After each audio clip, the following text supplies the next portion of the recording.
Satu buah film ini akan hadir ya pada tanggal 13 Mei 2026 di seluruh bioskop di Indonesia, dan juga pastinya persembahan dari The Company. Dan rekan-rekan media semuanya, hari ini kita akan ketemu dengan orang-orang yang ada di balik film ini, dan kita akan bercerita banyak, dan juga pasti kita akan perkenalkan dulu sama kalian semua siapakah pemain-pemainnya, dan juga pastinya orang-orang yang berperan penting di film ini yang akan tayang tanggal 13 Mei 2026 ya. Tapi sebelum kita Terima kasih sudah meluangkan waktunya untuk datang di perilisan trailer film kedua saya, Tumbal Proyek ini, yang mana film ini menjadi film yang spesial buat saya khususnya dan kami, karena persiapannya cukup panjang, banyak hal yang kami nantikan, dan semoga apa yang kami cita-citakan bisa tersampaikan ke penonton film Indonesia. Terima kasih. Terima kasih. Silakan. Selamat siang, senang banget ini rame yang datang. Terima kasih udah hadir di sini. Saya di sini berperan sebagai Marta dan berharap penonton nanti juga bisa suka dengan film kita. Ya betul, kayak Mas Diro tadi bilang, kita persiapannya cukup panjang dan cukup challenging, tapi kita happy ngerjainnya. Karena saya rasa Mas Diro saudara yang brilian buat saya.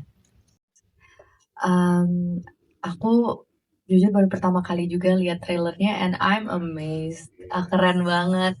Thank you to all the crews, Pak Jero, untuk DOP kita juga, Pak Haji, dan semua tim art, tim makeup, everyone, all cast. Dan juga Pak Diraj yang mempercayakan aku memerankan Laras. Aku gak sabar banget, semoga aja kalian bisa suka seperti kita juga ngerjainnya penuh hati. Terima kasih. Selamat siang semuanya. Siang. Saya Gisha Alvaro. Saya berperan sebagai Yuda di film Tumbal Proyek. Kembali ke rumah produksi ya. Salah satunya yang mempersatukan saya di company ya. Setelah 2 tahun ya Pak, udah bersama bareng. Balik lagi ke sini bertemu dengan, menurut keyakinan saya, ini salah satu director yang memiliki potensi yang sangat besar untuk masa depan perfilman kami. Dan kita sama-sama beliau, sama Aca juga, sama Ibu. Menyenangkan sekali syutingnya. Saya nggak nyangka ternyata Bapak Jero sesikopat itu ya Pak, yang menceritakan cerita ini ya. Karena itu pun yang membuat saya benar-benar tertarik untuk bermain di film ini gitu. Karena saya sama Mas Jero punya selera yang sama kayaknya kalau soal thriller dan gore ini gitu. Dan ya semoga dari dia lihat trailer, teman-teman, kakak-kakak, om, tante semuanya suka. Dan sampai ketemu nanti tanggal 13 Mei. Itu dia tadi, seperti yang Yu juga udah bilang, bahwa kita semua tahu yang di mana arti dari Tumbal Proyek itu. Tapi kita belum pernah tahu apakah itu nyata atau tidak gitu. Itu yang saya bawa ke Jero, kita diskusi banyak. Kita ingin membuktikan bahwa Tumbal Proyek itu nyata atau enggak. Tapi dari sudut pandang seorang anak yang kehilangan ayahnya dan ingin mencari tahu kebenarannya gitu. Anaknya diperankan oleh Kesha Aurora. Wow, ini jadi berarti jawabannya tanggal 13 Mei ya Pak ya, nanti ya akan terjawab ya. Iya, kebenarannya akan terjawab nanti. Yes, ini. Oke, kita mungkin berangkat ke idea dasarnya film ini ya, ketika diskusi sama Pak Dera soal Tumbal Proyek. Aku tuh berpikir, apa ya sesuatu yang bisa kita bawa ke dalam horor yang bisa memberikan diferensiasi atau yang beda dari horor yang sebelumnya ada gitu kan. Tentu harus bikin sesuatu yang relevan, yang dekat sama kita, karena nama Tumbal Proyek aja kan udah ada di sekitar kita nih. Tapi kita semua kan sama-sama punya pertanyaan yang sama, seperti tadi udah disinggung sama Pak Derat. Apakah Tumbal Proyek itu nyata? Dan kalau benar, bagaimana prosesnya? Seperti apa mengerikannya? Itu yang coba buat kita deliver ke film ini. Jika Tumbal Proyek nyata, gambarannya akan seperti ini. Lewat point of view seorang anak yang ingin mencari keadilan atas kematian ayahnya. Jadi pesan yang ingin saya sampaikan adalah di Tumbal Proyek ini bukan cuma tentang horor, bukan cuma tentang sesuatu suku kata yang dekat dengan kita, tapi tentang bagaimana keluarga yang ingin saling mempertahankan keutuhannya, cuman untuk mencari tahu kebenaran tentang apa yang disembunyikan oleh sesuatu yang mungkin bisa dibilang menjadi ancaman buat mereka gitu loh. Mereka rela mengorbankan keselamatan mereka demi orang-orang yang mereka sayang, dan itu sebenarnya kan harga yang harus dibayar dari sebuah ambisi di film ini gitu. Wow, luar biasa ya.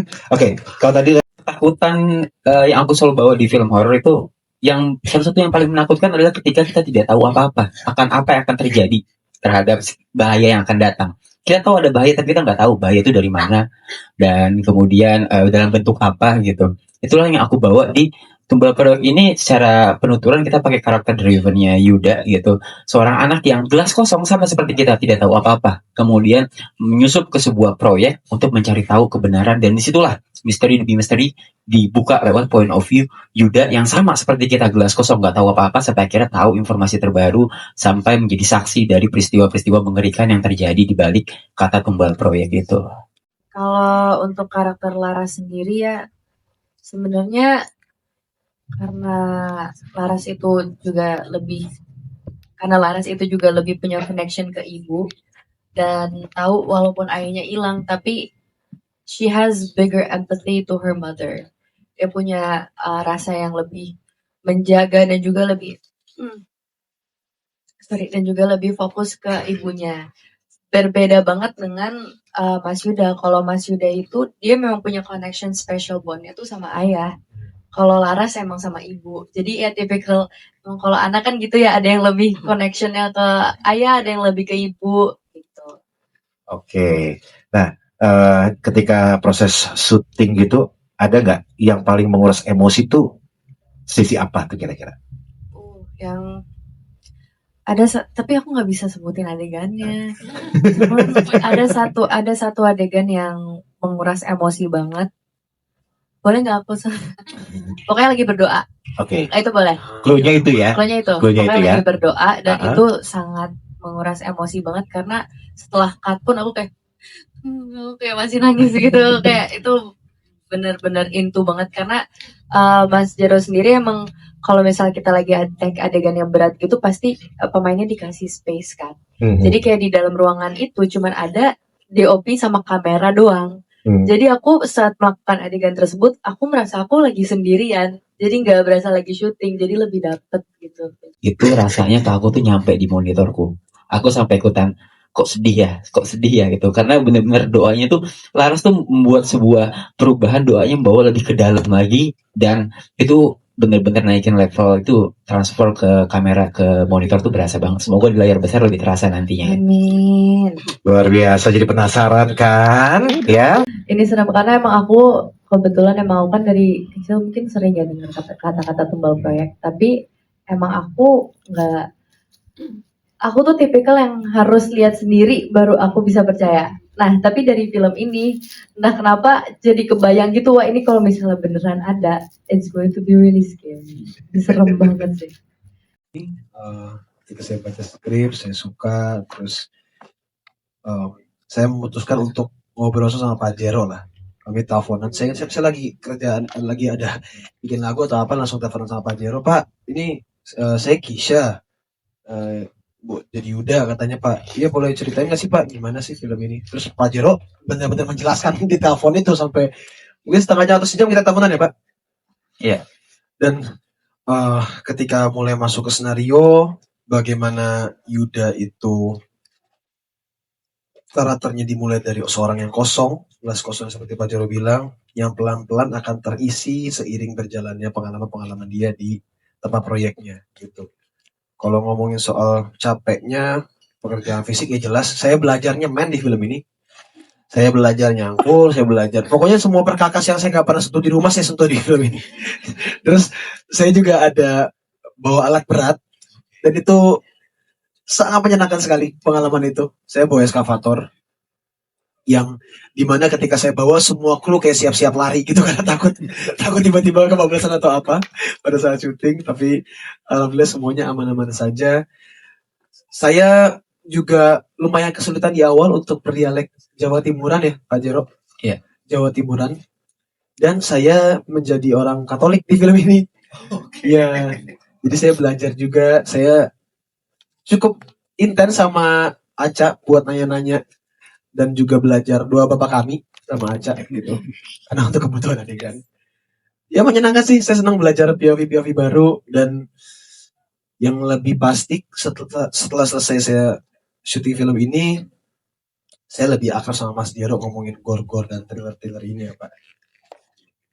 Wow, luar biasa ya. Oke, pertanyaan lagi nih. Ini ya, gimana nih? Ada yang perbedaan nggak? Ya karena itu film ini nggak cuma mengandalkan jump scare, tapi juga segi dramanya, ada segi thrillernya. Terus, wah ini juga. Ini kayaknya film pertama saya yang saya tidak meninggal. Mungkin ya. Mungkin itu yang cukup spesial buat saya sih. Biasanya saya mati terus, saya gini. Iya. Insya Allah enggak deh gitu. Insya Allah enggak. Ya. Pokoknya lihat nanti tanggal 13 Mei ya. Oke, baik. Thank you guys ya. Kita ke Kari. Langsung dapat dua, satu laki-laki, satu perempuan gitu kan. Terus mulailah kita ketemu ngobrol. Terus Kesha tuh bawel banget ya kan. Saya kan agak pendiam. Jadi aku seneng karena dia senang cerita gitu kan. Terus ini yang satu lagi juga anak ibu yang ini yang perempuan juga kalau udah lagi bawel banget. Jadi aku kayak menampung gitu. Lama-lama jadi aku semakin mengenal mereka berdua gitu. Jadi ini berdua nih lucu-lucu. Dan apa adanya banget. Jadi kayak sangat mudah untuk membangun chemistry dengan mereka. Dan Gemes mereka ya very very smart Yang paling bandel siapa? banget karena gini. Ini kalau tadi kan Kesha bilang bahwa ini adalah film pertamanya dia nggak mati ya. Kalau untuk film horor ya. Kalau di saya ini film horor pertama yang saya nggak jahat. Iya tadi kan. Saya juga baru mikir tadi. Apa baru nonton film itu Iya loh, loh Pak Dira. Lalu berani. Terima kasih banyak ya Pak Dira. Iya. Bu. Iya. Akhirnya ya Bu ya. Iya akhirnya saya jadi orang baik itu ya kan. Ya lebih ke situ sih karena memang dari segi cerita boleh saya cerita sedikit bahwa sebelum saya syuting sama Mas Jero itu saya 1 tahun lebih saya nggak syuting horor karena saya trauma. Jadi ada satu film yang membuat saya trauma, saya nggak usah sebut apa, tapi saya benar-benar sampai saya baca skrip horor ya kan kita tahu bahwa di Indonesia ini memang lagi banyak horor karena memang yang diminati itu dan memang itu dekat dengan masyarakat kita gitu ya, apalagi urban legend. Dan di saat itu tuh saya benar-benar yang trauma, nggak bisa syuting, baca skrip aja tuh saya gemeter. Dan saya pikir untuk seorang saya yang sangat berani, kadang-kadang saya juga main action, saya juga main apa sih, I can go to something yang to challenge myself gitu. Kalau saya sanggup, saya ngerasa itu safe, saya akan lakuin gitu. Tapi justru pada saat saya syuting itu tuh itu bukan satu adegan fisik sebetulnya. Tapi itu saya trauma banget. Jadi saya ngobrol sama Mas Jero kan gitu banyak saya ngobrol gini gitu. Sebetulnya membawa kembali saya syuting horor ini Mas Jero sih sama Pak Diraj. Makasih banyak Pak Ibu untuk percaya sama saya dan akhirnya saya juga jadi percaya lagi untuk saya syuting gitu. Itu benar-benar saya nggak pernah megang horor sama sekali. Jadi ya itu yang saya pengen ceritain sih sebetulnya apa yang terjadi 1 tahun sampai 1,5 tahun saya nggak syuting horor, and then saya balik lagi dengan adegan yang seperti itu gitu. Jadi artinya saya percaya sama Mas Jero dan kepada di company untuk ayo kita lakuin sama-sama gitu. Ya. Wow, tepuk tangan dong. Luar biasa loh.